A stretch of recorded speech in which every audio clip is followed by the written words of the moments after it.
বলো, আজকে যদি মন্ত্রী কেস করতো, এমএলএ কেস করতো, এমপি কেস করতো, এইভাবে যদি 50-60টা কেস হতো নেতাদের দ্বারা, তাহলে এই কেসটা জটিল হতো না? হতো না? কেউ কেস করেছে? আমি একটা জিনিস বুঝাতে চাইছি, কেন করে? সম্পর্ক নেই তাই। বাবেরা না জওয়ানেরা আবু বকর সিদ্দিকের সঙ্গে কেন কেন এটা তো প্রশ্ন আমার, যে ও তো চুরি করলো ভাই, তো ওর হয়ে তুই রাস্তায় নামলি কি ব্যাপার রে? বলছে না আমি ওকে ভালোবাসি, ওর সাথে আমার কানেকশন আছে। তো তাহলে ভালোবাসিস বলে নেবিছিস, কানেকশন আছে বলে নেবিছিস, কিন্তু আমার রাসূলুল্লাহকে আমার কোরআনের বিরুদ্ধে কথা বললি না, বলিনি কেন? তাহলে কানেকশন নেই। আমি কি বুঝাচ্ছি শুনছেন তো? আমি শুধু চিনাতে চাইছি ইসলামের যুগে যুগে ক্ষতি অমুসলিমরা করেনি, মুনাফিক মুসলমানরা করেছে। আজকে যত জায়গায় মার হচ্ছে দেখো, সব মুসলমান এলাকায় মুসলমানরা মারছে। চলে যাও অমুসলিম এলাকায়, কোনো অশান্তি আছে কি দেখো তো? একসাথে সব দল মিলে একসাথে বসছে, একসাথে চা খাচ্ছে, একসাথে গল্প করছে। কেন? ওরা সবাই জানে যেই জিতুক মালিক তো আমাদের। কথা বুঝে আসছে না? না, এইখানে দেখো শুধু মুসলিম এলাকায় অশান্তি, আর করাচ্ছে কারা? মুমিন মুসলমানদের উপরে মুনাফিক মুসলমানরা ঘাড়ে বসেছে। এবারে এই ঘাট থেকে মুমিন মুসলমানরা এখন নাবাতে চাইছে, কেন? মুনাফিক চিনতে পেরে গেছে, নাবিয়ে দিতে চাইছে। আর যখনই নাবাতে চাইছে তখনই কিন্তু অ্যাকশন হচ্ছে। আমার কথা কি আমার আব্বাদের জিজ্ঞেস করতে অসুবিধা হচ্ছে? আব্বা এটা জিনিস বুঝাচ্ছি আব্বা, না হয় ভুল জায়গায় হাত দেবেন, ভুলের সাথে চলে যেতে হবে। আল্লাহ নবী মদিনা নববী শরীফে বসে আছে, এমন সময় একটা গ্রাম্য মানুষ চলে আসলো, আল্লাহ নবীকে জিজ্ঞাসা করতে লাগলো, ইয়া রাসূলুল্লাহ হাবিবাল্লাহ, কিয়ামতটা কবে হবে? আল্লাহ নবী বললেন, বাবা ছেলেরে শোনেন তাহলে মন দিয়ে, শুনছেন তো? তাহলে কানেকশন রাখলে, সম্পর্ক থাকলে লাভ আছে না? না, তাহলে প্রথম সম্পর্ক আল্লাহ ওয়ালা হও, যদি হতে না পারো আল্লাহ ওয়ালাদের সাথী হও, আর সাথী যদি হতে না পারো ওর সাথীর সাথেও বন্ধুত্ব রাখো। এক আল্লাহ ওয়ালা তো জান্নাত যাবে, তার সাথে বন্ধুত্ব রাখার জন্য সেও যাবে, সেই বন্ধুর সঙ্গে বন্ধুত্ব রাখার জন্য এও যাবে। জোরে বলুন সুবহানাল্লাহ। কথা শুনছো? কেন? সম্পর্ক।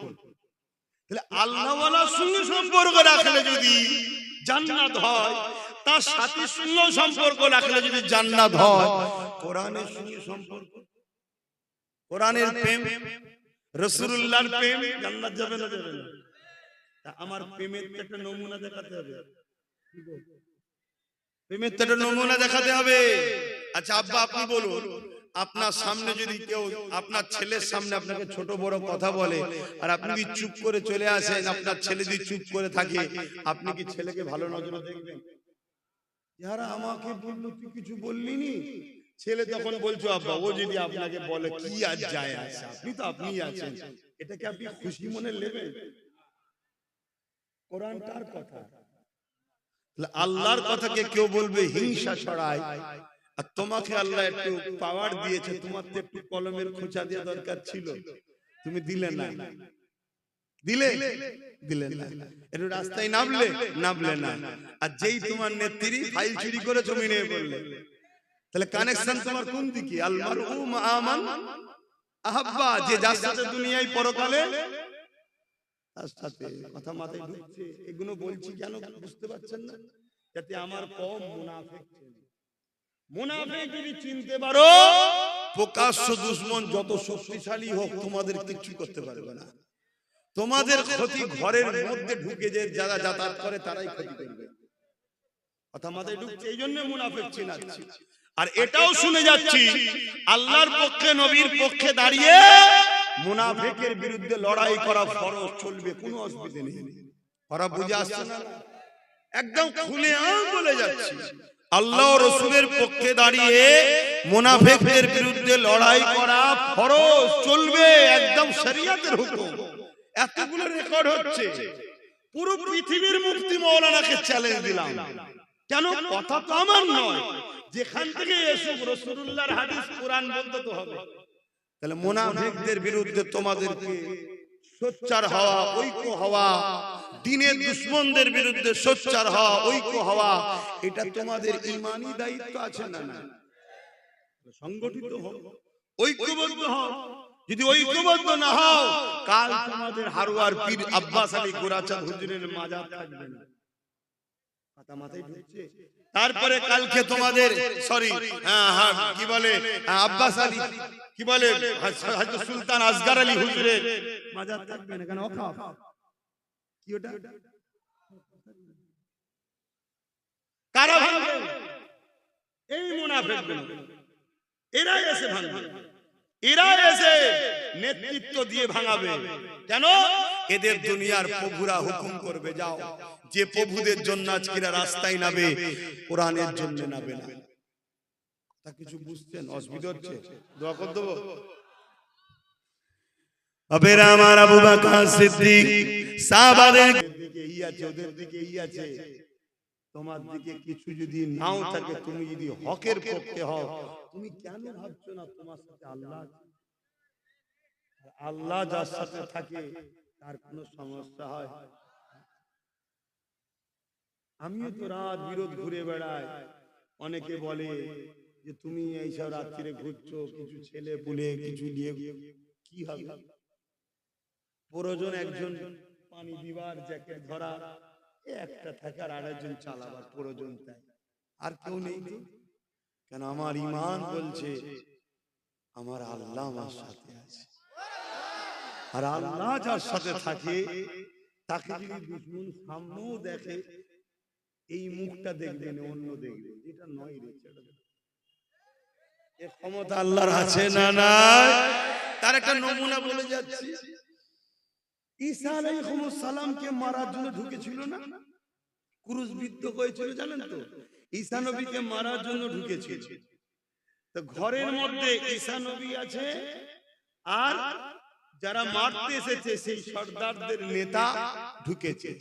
যেই প্রথম ঢুকেছে, আল্লাহ সঙ্গে সঙ্গে ঈসা নবীকে চতুর্থ আসমানে তুলে নিয়েছে, আর সর্দারের চেহারাটা ঈসা নবীর মতো করে দিয়েছে।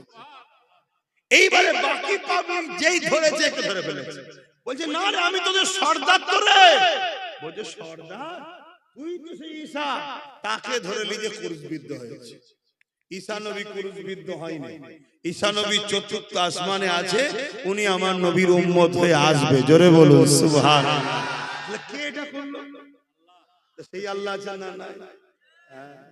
আল্লাহ চেহারাকেও চেঞ্জ করার ক্ষমতা রাখে। তার তো শুধু বলতে লাগে কাফ আর নুন, কুন, ইরাদা শুধু কুন, তার মানে হচ্ছে হো যা, ফায়াকুন, সঙ্গে সঙ্গে হয়ে যায়। জোরে বলুন সুবহানাল্লাহ। হায়রে মুসা আলাইহিস সালাম লাঠি ছাড়লো, সঙ্গে সঙ্গে বিশাল সাপ হয়ে গেল। জোরে বলুন সুবহানাল্লাহ। সেই আল্লাহ আছেন না? ক্ষমতা কি কমে গেছে? নাউযুবিল্লাহ মিন যালিক, লা হাওলা ওয়ালা কুওয়াতা ইল্লা বিল্লাহ। ভরসা রাখো আল্লাহর উপরে, ভরসা রাখো আল্লাহর উপরে। মাদার টেরেসা দেশের সেবা করেছে, সমাজের সেবা করেছে, ওটা একটা ভালো কাজ না খারাপ কাজ? ভালো কাজ, অবশ্যই ভালো কাজ। কিন্তু এর যা কি আখিরাতে পাবে? কেন পাবে না? কেন পাবে না বলবেন? ঈমান, কিন্তু ভালো কাজ। ওই কাজ মনে হয় মুসলমান ঘরের কেউ করতে পারে না, এত ভালো কাজ করেছে। ঠিক না বেঠিক? হ্যাঁ, স্বীকার করতে হবে। কিন্তু তার যা আখিরাতে পাবে না। কিন্তু ওই কাজ যদি কোনো মুসলমান করে, দুনিয়াতেও ভালো কাজ, আখিরাতে জান্নাত পাবে। জোরে বলুন সুবহানাল্লাহ।